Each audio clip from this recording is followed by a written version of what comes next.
नर्मदे हर माँ नर्मदा रहस्य। आज की यात्रा में हम पहुँचे आदि गुरु शंकराचार्य जी की मूर्ति के समीप। एक समय माँ नर्मदा की भीषण बाढ़ में आदि गुरु शंकराचार्य जी महाराज ने क्या चमत्कार दिखाए, जानने के लिए बने रहिए इस वीडियो में हमारे साथ। जब विद्वत श्रेष्ठ शंकर यतित्व प्राप्त कर संसार से मुक्ति के लिए आत्मानुसंधान में निमग्न हुए, उसी समय वर्षा ऋतु का आगमन हुआ। विषयों में अनुरूप करना बिजली की चमक के समान चंचल और क्षणभंगुर है। इस बात को सूचित करते हुए बादल प्रकट हुए। मेघों ने आकाश को आच्छादित कर बार बार घोर वृष्टि की।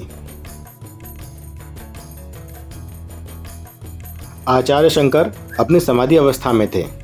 समाधि से उत्थान होने पर उन्होंने गंभीरतापूर्वक इस विषय पर विचार किया कि अब उन्हें क्या करना चाहिए।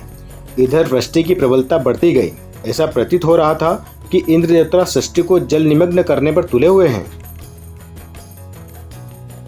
मोटी मोटी जलधारा की वृष्टि निरंतर 5 दिनों तक चलती रही।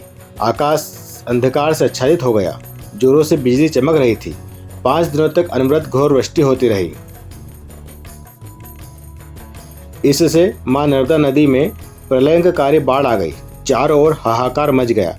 पशु पक्षी और मनुष्यों की आर्त ध्वनि से आकाश गूंज उठा। वृक्षों की पंक्ति धराशायी होने लगी। नर्मदा तट के लोग भयभीत होकर रक्षार्थ पुकारने लगे। चारों ओर त्राही त्राही मच गई। आश्रम भी जल निमग्न हो गया। जल प्रवाह के भीषण शब्द से समस्त आश्रम निवासी भयभीत हो गए।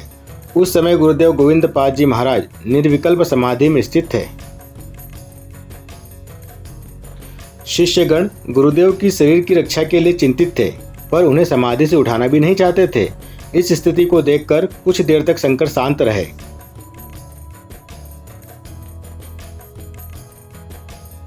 परंतु थोड़ी देर के बाद उन्होंने एक घड़ा लेकर उसे मंत्र से अभिषिक्त कर गुफा के द्वार पर रख दिया।